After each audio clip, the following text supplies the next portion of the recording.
पक्षी विहार जहां पक्षियों के रहन सहन पालन पोषण के लिए बहुत ही कारगर होते हैं, वहीं ऐसे अभ्यर्थी जिनकी परीक्षा उत्तर प्रदेश में होनी है, उत्तर प्रदेश लोक सेवा आयोग अधीनस्थ चयन सेवा आयोग हो, लेखपाल हो, पीईटी हो, जितने भी पेपर होते हैं जिसमें जीएस पूछे जाते हैं, उत्तर प्रदेश स्पेशल का जो सेगमेंट होता है उसमें उत्तर प्रदेश के पक्षी विहार से भी संबंधित प्रश्न पूछे जाते हैं। तो आज हमने अपने व्हाइट बोर्ड पर कुछ पक्षी विहारों के नाम लिखे हैं और इनके विषय में बताएंगे कि सबसे बड़ा पक्षी विहार कौन सा है, सबसे छोटा पक्षी विहार कौन सा है, किन पक्षी विहार। बिल्कुल ही नया डेटा होगा, इसके आधार पर आगामी परीक्षाओं में आप बहुत ही आसानी से यदि पक्षी विहार या वन्य जीव अभयारण्य से संबंधित प्रश्न पूछे जाते हैं तो आप उनको हल कर पाएंगे। पहले उत्तर प्रदेश पक्षी विहार, इसे अंग्रेजी में बर्ड सेंचुरी कहते हैं या फिर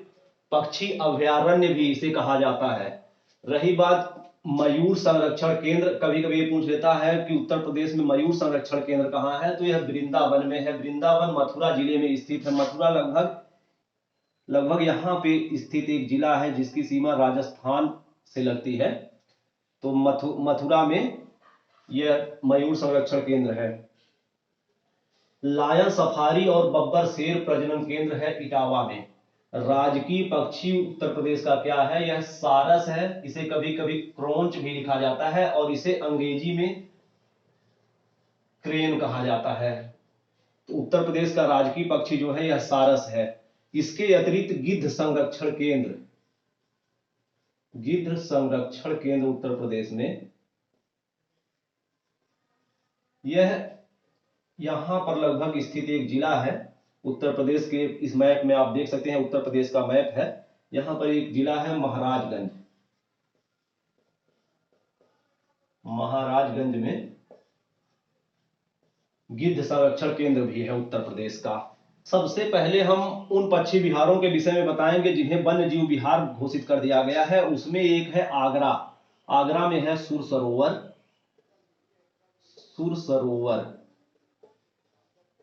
सरोवर आगरा को वन्य जीव अभयारण्य घोषित कर दिया गया है। इसके अतिरिक्त पटना पक्षी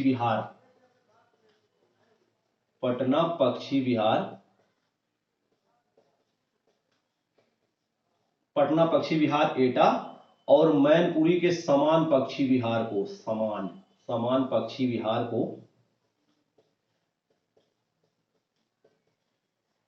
मैनपुरी के समान पक्षी विहार और एटा के पटना पक्षी विहार, सुर सरोवर आगरा के सुर सरोवर पक्षी विहार को वन्य जीव विहार घोषित कर दिया गया है। जो पटना पक्षी विहार उत्तर प्रदेश का सबसे छोटा पक्षी विहार था, अब यह उत्तर प्रदेश का सबसे छोटा वन्य जीव विहार हो गया है। इसके अतिरिक्त एक यहाँ है महोबा में, यह मदन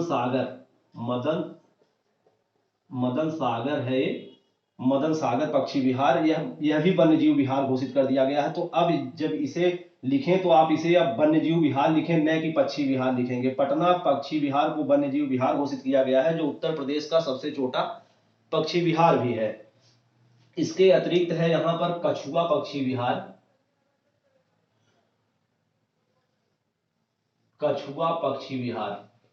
यह कछुआ पक्षी विहार वाराणसी जिले में स्थित है। इसे भी वन्य जीव विहार घोषित कर दिया गया है। अब यह पक्षी विहार नहीं रह गया है। एक है सुरहाताल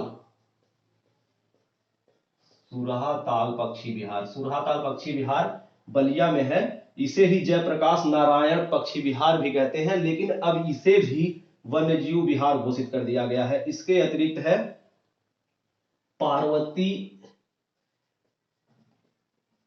पार्वती अरंगा, कहीं कहीं इसे पार्वती अरगा लिखा होता है, तो यह में है पार्वती अरंगा, यह गोंडा में है। यह भी पक्षी विहार से वन्य जीव विहार घोषित कर दिया गया है। तो यह थे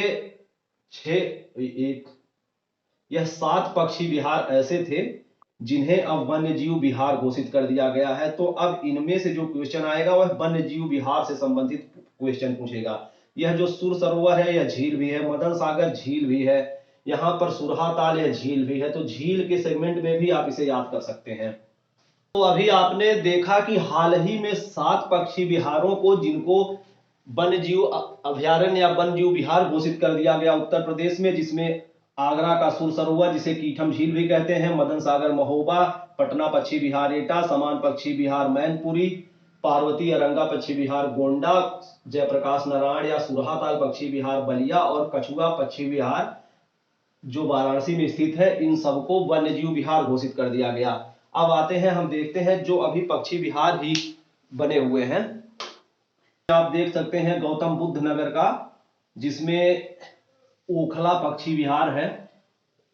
यह ओखला पक्षी विहार गौतम बुद्ध नगर। सेखा झील पक्षी विहार, सेखा झील पक्षी विहार अलीगढ़। अलीगढ़ की सेखा झील को ही भारत की राष्ट्रीय झील घोषित करने का भी प्रयास चल रहा है। अगर हो जाएगा तो भारत की राष्ट्रीय झील इसे घोषित कर दिया जाएगा, सेखा झील को। इसके अतिरिक्त आप देख सकते हैं जो हरदोई में है, जिसको संडीला पक्षी विहार कहते हैं, संडीला पक्षी विहार। यह यूपी में वर्तमान में सबसे छोटा पक्षी विहार है, जिसका क्षेत्रफल 3 वर्ग किलोमीटर है। यहीं इसके बगल में कन्नौज जिले में है लाख बहोसी पक्षी विहार। यह उत्तर प्रदेश का सबसे बड़ा पक्षी विहार है, लगभग 81 वर्ग किलोमीटर में फैला उत्तर प्रदेश का सबसे बड़ा पक्षी विहार यह कन्नौज जिले में स्थित है। संडीला पक्षी विहार उत्तर प्रदेश का सबसे छोटा है, जो हरदोई जिले में स्थित है।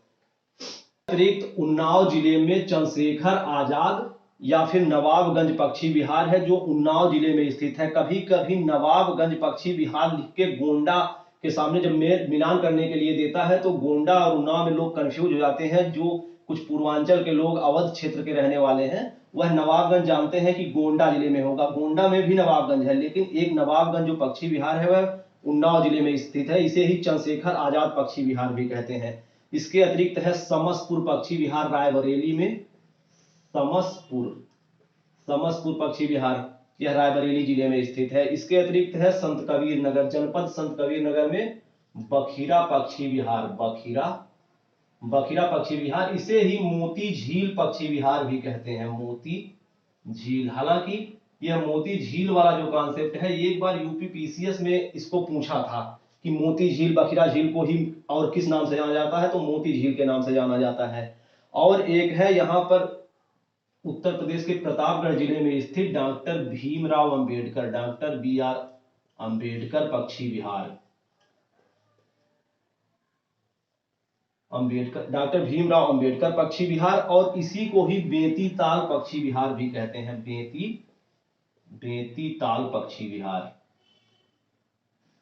तो यह थे कुछ उत्तर प्रदेश के पक्षी विहार, कुछ ऐसे पक्षी विहार जिन्हें वन्य जीव विहार घोषित कर दिया गया है, उनको आप वन्य जीव विहार में याद करेंगे। कुछ ऐसे पक्षी विहार जो अभी पक्षी विहार में हैं, सबसे बड़ा पक्षी विहार लाख बहोसी, सबसे छोटा पक्षी विहार संडीला पक्षी विहार या संडी, कभी कभी इसे संडी भी लिखते हैं, संडी।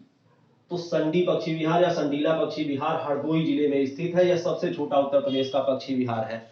इसके अतिरिक्त हमने एक वीडियो बनाया था जिसमें मानव जीव से संबंधित कभी कभी सवाल पूछता है कि मानव जीव पे किस हिस्से में कौन सा स्वाद महसूस होता है, उसके लिए हमने यह वीडियो बनाया था, आप जाकर देख सकते हैं।